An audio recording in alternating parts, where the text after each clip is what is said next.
It's time for the Sergeant Soldier Super Show.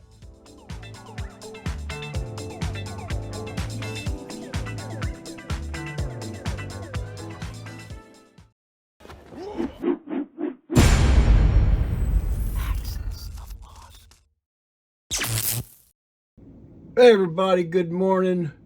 Happy Sunday. It is the Sergeant Soldier Super Show. And how about that opening from that was made for me by Tom at Spider Monkey Films? And thank you very much, Tom. This is a consolidated show of several segments. And I think today we're going to start with not really, I call it Hold My Beer, but it's just an answer to when other members of the Axis of Awesome put out specials or something that I have something similar to. I don't want to name it right after their show, so just I kind of have encompassed it all as a Hold My Beer. So, but it's also kind of a what's in the Foot Locker, and I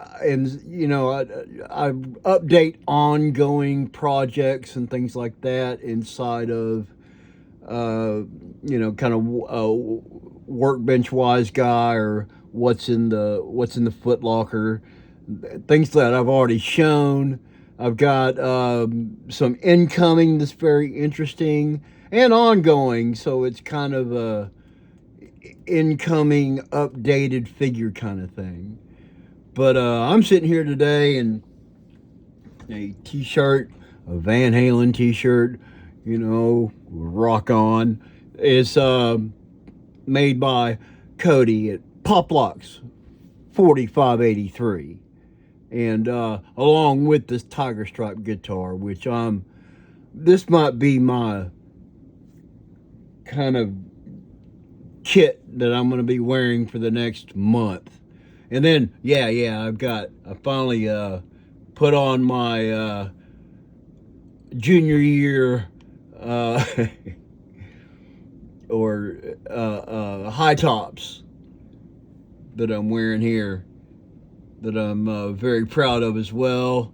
Once I've kind of figured out, I ordered a female size high top, and they came in really big, and so I think I got sent the wrong thing from China. You think that might happen? Anyway, I got in a new DVD set of Tales of the Gold Monkey, and I'm running through the DVDs right now on mute to make sure they all work. And that I've already had some technical issues with the second send with disc 4. I'm working on Jake Clipper's hat right now, and it's just it's going to be a consolidated show, so I better cut this short. Anyway, welcome to the Sergeant Soldier Super Show, and now our first segment. Hold my beer. All right, everybody. Hey, this is a segment of Hold My Beer, and I want to focus in on a couple of things. And I'm about 2 cups of coffee in today, and I have a kind of a 2 cup limit. And I want everybody to know that Mr. Hands is going to point out here this. Cody at Poplocks also sent me this nice little gift. It's a 1/6 scale paracord bracelet, and he must be doing this with a fly tying kit. I mean, it is tight, and it's got a clasp that bolt, kind of knots in on either side. It's kind of the bottom of the bracelet, but it's like a survival. It's like a miniature survival kit.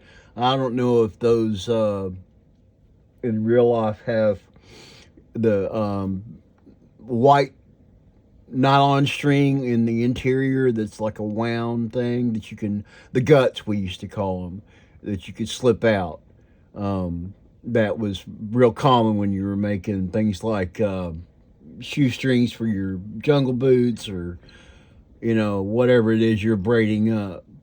But this is a great little detail of something I wear in real life, and Cody made that for me like real special, along with the head and the shirt and the the guitar and everything else. One of the best mail calls I've ever gotten.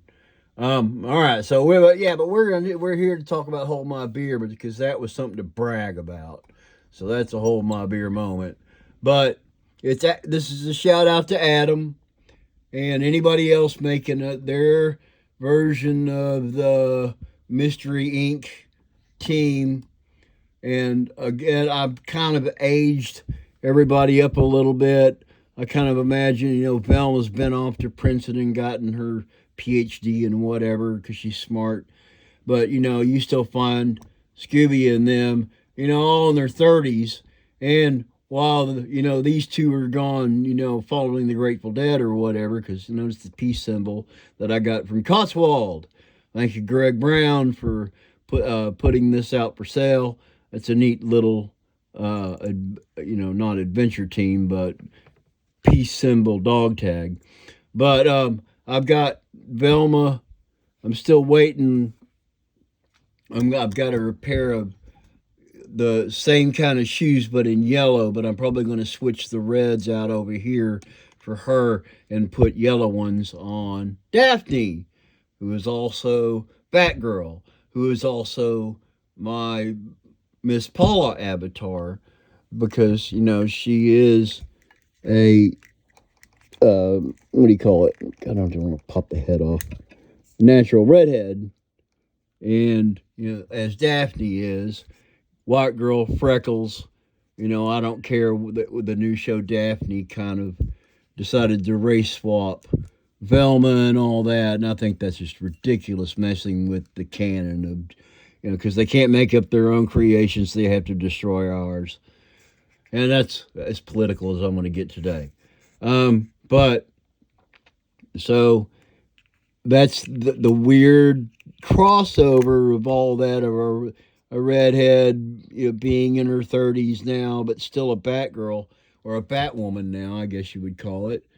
But it's the Dean and his alter ego persona of the Bat, and I've got his mask right here. But right now he was Captain America, and I'm having a lot of trouble with these goggles. I'm gonna have to replace them.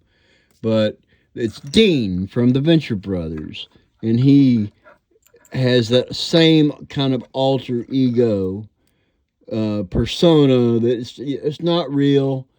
I'm not. I'm gonna. I put this risk communicator on him for now, but it's not gonna stay there.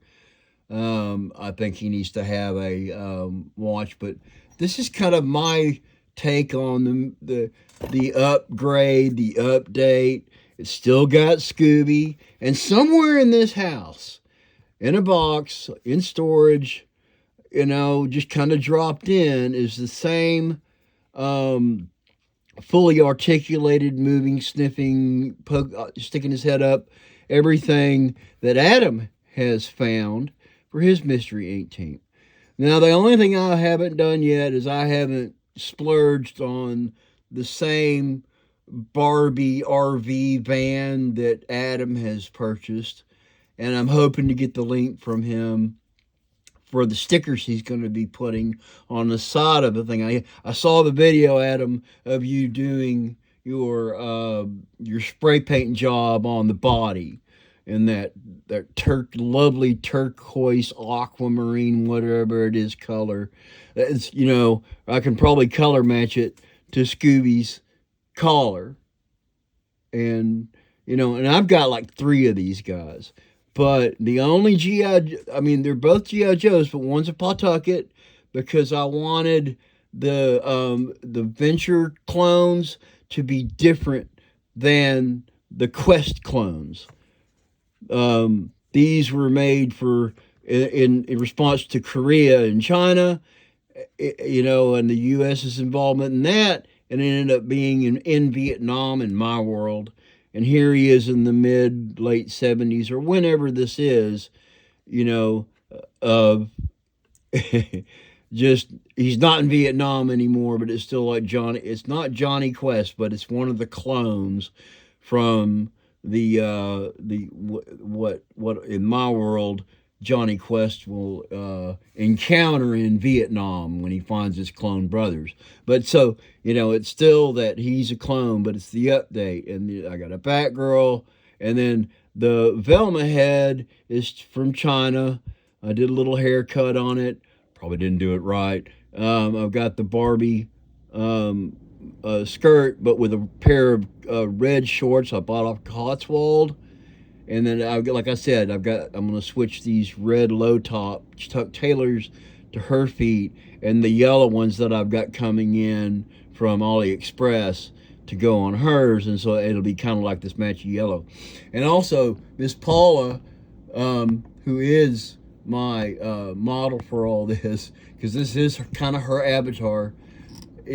She drives a Jeep and has for years, and so I've got in mind either painting it yellow or getting one of the Air Force chase vehicle Jeeps that are come in yellow with a black star on the hood and USAF and all that, and that's fine. And I'll keep it that way because that would be value. It'll maintain its value of over $200 shipped. Anyway, but so that's kind of the explanation of. I have more of a weird world crossover. G.I. Joe to Shaggy. Velma is Barbie. Daphne is Batgirl, and it's Hank Venture being part of this updated team where there's still a Shaggy and a Scooby Doo, maybe a Descendant. Maybe I'll put all three of them in there so they talk to each other. I mean, it's a talking dog. I mean, why wouldn't you clone that if you were into clones? Anyway, that's been kind of my hold my beer update on my Mystery Inc. team. Just kind of in my head, in my world right now. I don't know if I'll ever do photo stories like they do with it, but this is like a display piece. It's someday I'm hoping to have more room for dioramas like Paul Knapp has been making that are permanent for me to kind of build little worlds in, and then just take. I'm spacing on the name. It's like Max Sog Adventures or something like that. He does a lot of dinosaurs, but his photo stories are more set pieces that he moves the camera around in with some exciting music in the background.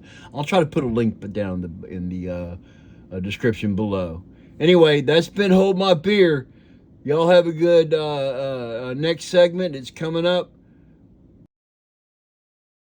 Hey everybody, it's Sergeant Soldier. It's time for another episode of Incoming!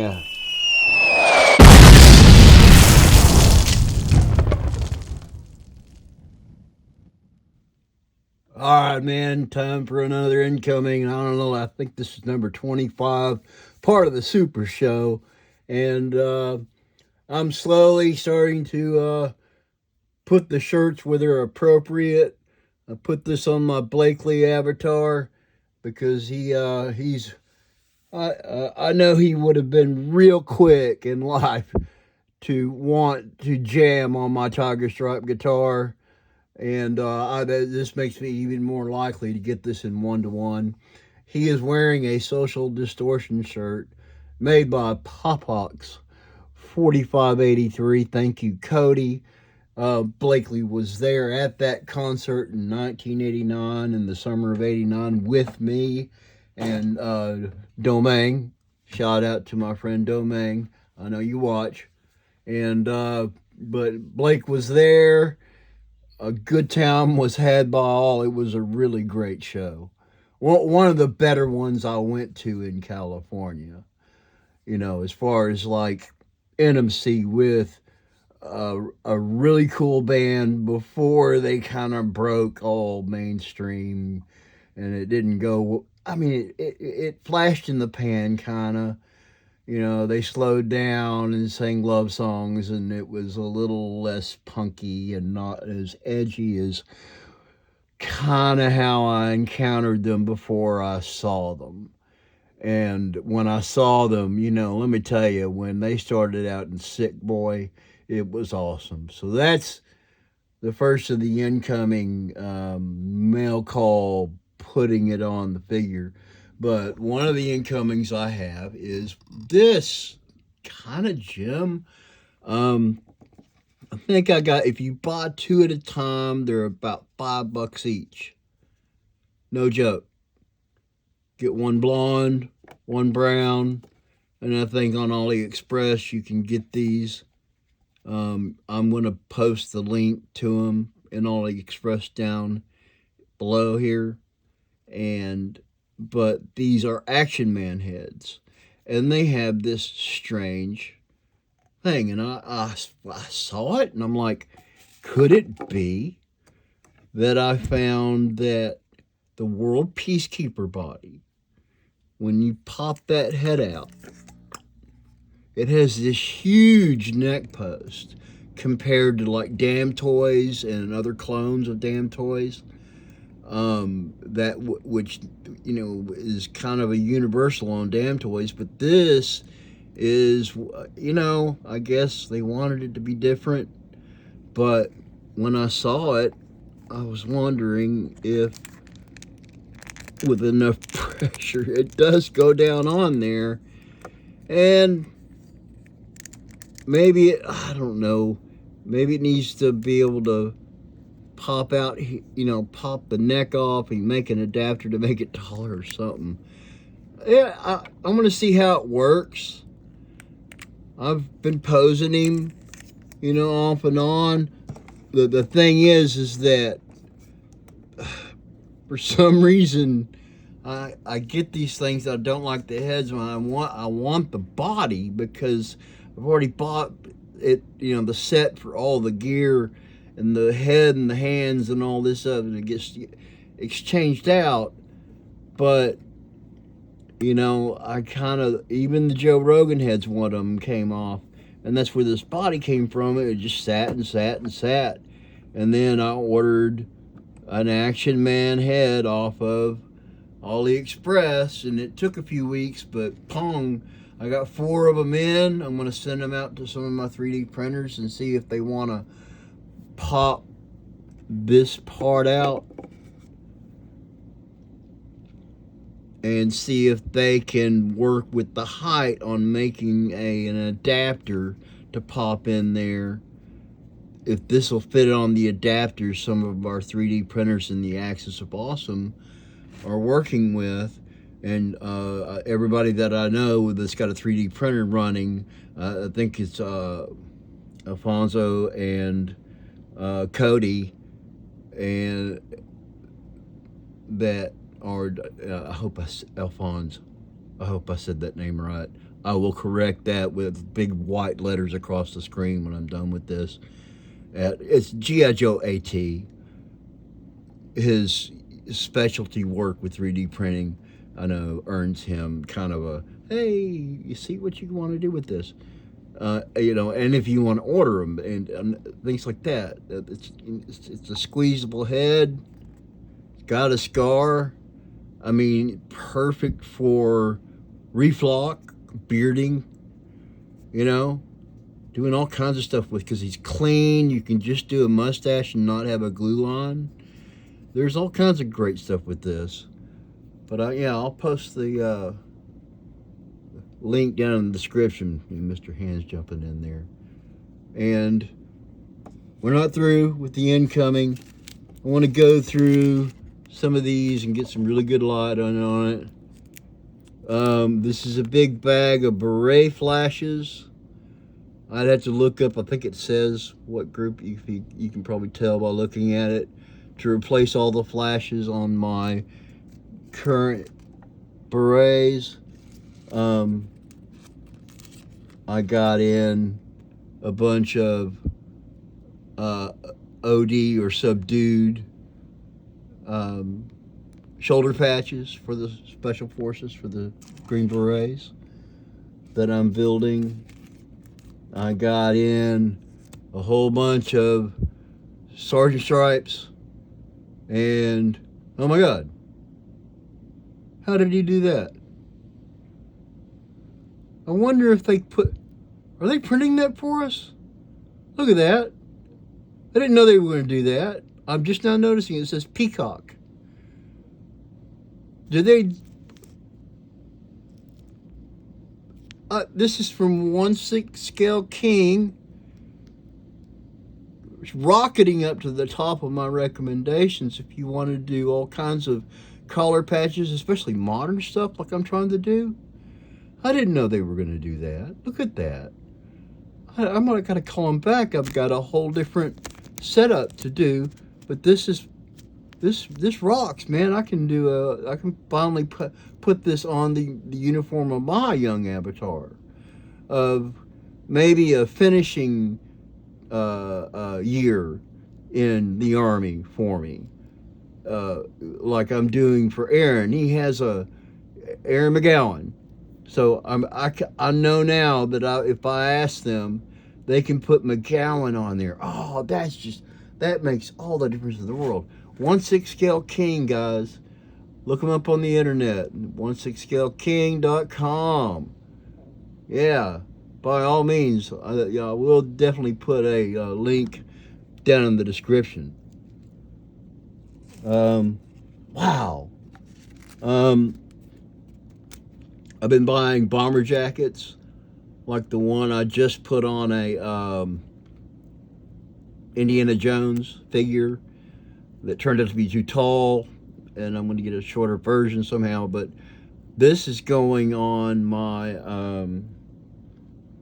Tales of the Gold Monkey bomber jacket for Jake Clipper, that Jake Clipper G.I. Joe that I'm making. I got Sergeant Stripes in Desert for the Deadpool figure I'm making for Aaron McGowan. Shout out to Aaron. Oh, yeah. This is like my last year, my final year CIB uniform that I'm going to make. Like in my cleaned up version of what I would look like out, so I can it's easier to put down a figure that doesn't have all this gear and stuff that can flop around and drop behind the skateboard. And finally, I got the another pair of subdued combat medic badges for Aaron McGowan's, his graduating year that we're doing. Like his final, I'm a, E5 sergeant, combat medic, seen the elephant and, come home kind of finishing year, I had one like that too, that I ended up in the LA riots of all things. Anyway, I have a little bit more in this incoming. It's going a little long. What is it going to be? A long upload. I got some Army Special Forces Mac 5 Advisor sets. They come with a beret and a green sergeant uniform. Usually, I got two of them, and I've already opened one that came with an OD Green T-shirt. So I guess it was a later issue or something like that. But butt pack, pistol, rifle, Green Beret, and then recently Greg at Cotswold started upping some of his and explaining his duck hunter camo and some of the other camo is like that have cigarette pockets or not. And how I'm gonna have at least two in more than one variation of those uniforms in my Green Berets that I'm building. I may do a squad of 12 because I have space for a pretty good diorama on my workbench that is kind of my special little place. And that's where I'm planning on building this and having the Viet Cong assaulting the unit. I'm I'm gonna have spotlights, and I'm gonna be able to turn those on when at night with all the lights off, and have spotlights, and make uh, green lights and flares and things like that that can be in some diorama photo shots. I like doing that, and I enjoy having those scenes. Right now, it's a pyramid thing, and that's going to be turning into a motor pool that's upcoming, which I might do a little one tonight, just to use that motor pool intro. Anyway, it's long in coming, but worth it. Blakely's finally in his final kind of form of, guitar with strap, so it stays on, social distortion shirt, got his mutton chops and wearing his cavalry hat and glasses on, low boots and woodland camo. He's here in spirit. Miss you every day, brother. Anyway, that's